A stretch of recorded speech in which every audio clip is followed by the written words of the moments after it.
Today's Bible reading is taken from Letter to Hebrews chapter 11 verses 1 and 2, 8 to 19, and today's Gospel according to Mark chapter 4 verses 35 to 41.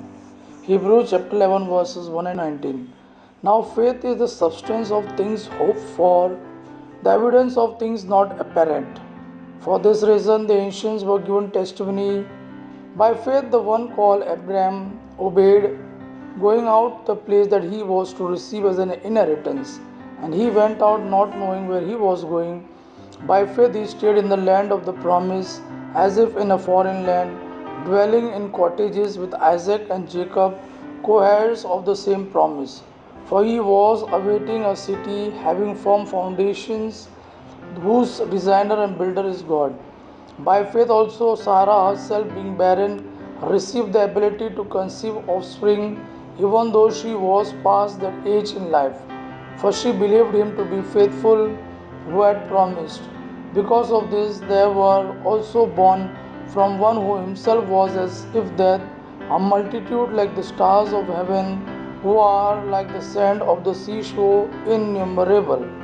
All of this passed away, adhering to faith, not having received the promises, yet beholding them from far afar and saluting them, and confessing themselves to be sojourners and guests upon the earth. For those who speak in this way are themselves indicating that they seek a homeland, and if indeed they had been mindful of the very place from which they departed, they certainly would have returned in time.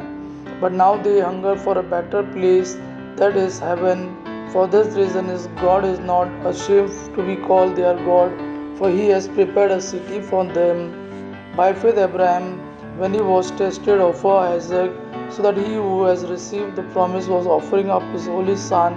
To him it was said, through Isaac shall your offspring be summoned, indicating that God is even able to raise up from the dead, and thus he also established him as a parable. Today's Gospel according to Mark chapter 4 verses 35 to 41. And on that day when evening had arrived, he said to them, let us cross over. And dismissing the crowd, they brought him so that he was in one boat, and other boats were with him.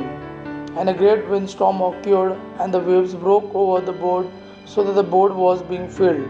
And he was in the stern of the boat, sleeping on a pillow. And they woke him and said to him, Teacher, does it not concern you that we are perishing? And rising up, he rebuked the wind, and he said to the sea, Silence, be still.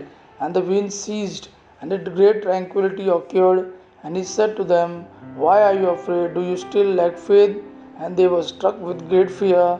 And they said to one another, Who do you think this is, that both wind and sea obey him?